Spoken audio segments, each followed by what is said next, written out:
When I was young, I was a very, very picky eater. I can't help but think that that shaped me into a different person as time went on because I didn't have an opportunity to.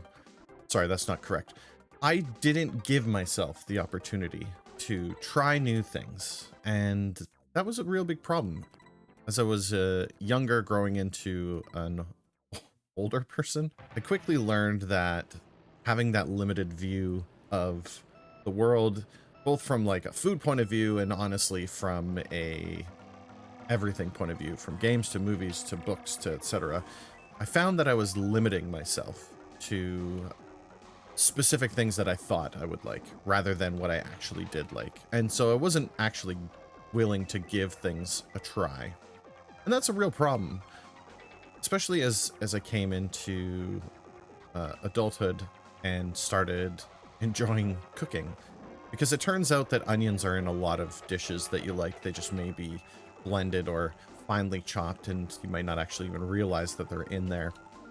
Although as a young person, I would have told you I don't like onions and I don't want onions on anything that I want to eat. And so I wanted to talk about the importance of essentially trying new things. There's many different stories and different reasons of people who don't like to try new things, and that's fair. Change is hard, and that just mostly depends on the type of person that you are. However, I think that it's important that you push that inner voice down and to the side a little bit when you're immediately terrified of trying something new. It's not always going to work out. Prime example, when I started working on these videos, I've spoken about it before, but my primary anxiety of creating these types of videos was that I did this once upon a time. I attempted to create the YouTube videos and work my way through becoming a YouTuber and being an online personality, whatever you would call that. And it didn't work out very well for me because I quickly learned that not everybody on the internet is your friend. And at that point in time, I mean, YouTube was a different place back then, so it's hard to say if that's the same thing as it would be now, and how this go was. And ultimately, that's how I convinced myself into doing this again. At that point, I was kind of so gun shy of creating a video and receiving, negative comments that I wasn't even willing to give it another try. And I think back to my adolescence and how picky of an eater I was, and that I wasn't even willing to try it. If I knew that there was something in that dish that I didn't like, I wasn't even willing to entertain the thought of it. One story that comes to mind is a time that I was being forced to eat broccoli, very similar to Kevin in The Office. Put it in your mouth and just eat it. God, I hate it. I don't care whether you hate it. You said you do it. All right. I would have been 4, maybe 5. Parents at that point probably had reached their wits' end with trying to feed me anything that's green, because what I liked was white bread, and that's about it, with butter on it, right? There was a point in time where I was told, you're not leaving this table until you eat that one tiny piece of broccoli. And after much fighting back and forth of it, I eventually did, but I gagged on it and chucked it up onto the table. And then that was the last time that I was ever forced to eat anything. I think by that point, the battle had been lost, and whatever, he's a picky eater, we'll let him go. I tell that because it leads into why I'm back here again, attempting to make videos, and why there's not a whole lot of pressure and push onto what these videos are, right? The original concept to what I wanted to do here was essentially create something where I have an outlet to speak freely about things that are going on in my life, or things that I think would be important for other people to know. I have a mixed bag of people who view my content that are of all ages. Maybe just sharing those life lessons and letting people know, like, hey, it's okay if you don't like something, that's fine. You don't have to do anything about it. You can simply just not eat it, or not watch it, or not read it, whatever it is that you're doing. If you're not even willing to give it a shot, I think the worst part is that leaves you with a level of regret that, you kind of wonder what could have been had you blank blank blank. What would have happened, and I said this in the first video, what would have happened had I kept going creating those videos? What would have happened if, you know, I came back sooner? What would have happened if I never created those videos at all, right? I think that's kind of the part that I tend to focus in on, is the what ifs. And it's hard not to get captured in that and stuck in that place, because at the end of the day, the biggest, most important thing is that you can say that, hey, I gave that a try. I gave that a try and I didn't like it. I was briefly speaking on stream with a couple of my friends. We do a Pathfinder or a tabletop RPG stream once per week.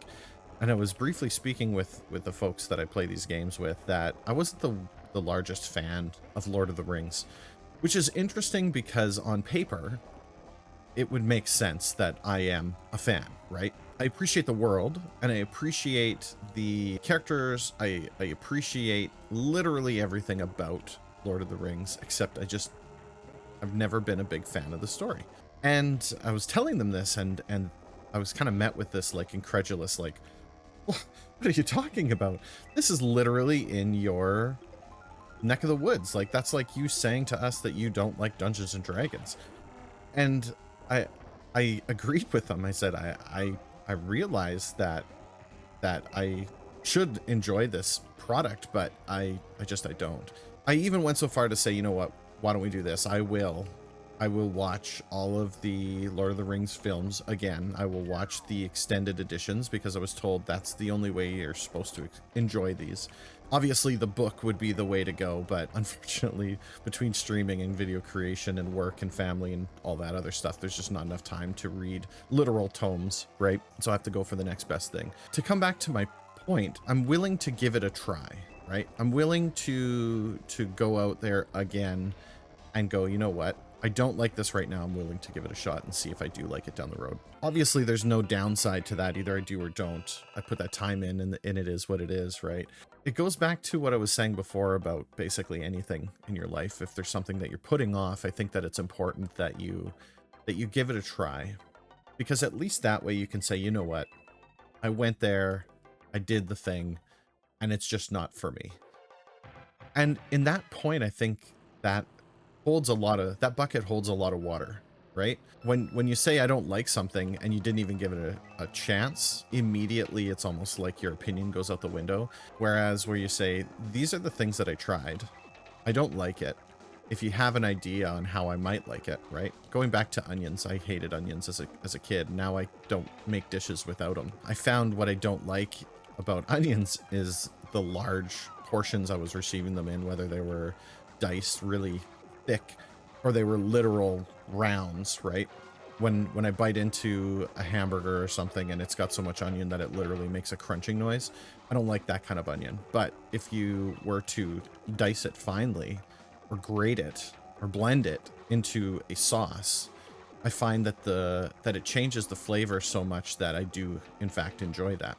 I don't make a barbecue rub without onion powder in it, that kind of thing. It's amazing how we grow as people and how we change to adapt, and how our brains and bodies allow us to do that. I think that's kind of the gist of what I wanted to get out, right? Go and try those things.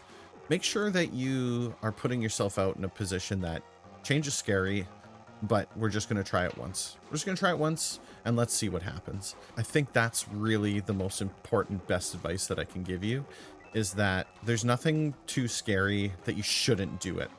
Now, I mean, your mileage may vary, right? You're not going to see me in an airplane jumping out of it to do some skydiving kind of thing. I think it's important that at the end of the day, when faced with a challenge that you would like to do, but your anxiety or your inside voice is telling you not to do it, I think it's important to say, I'm going to try it this one time.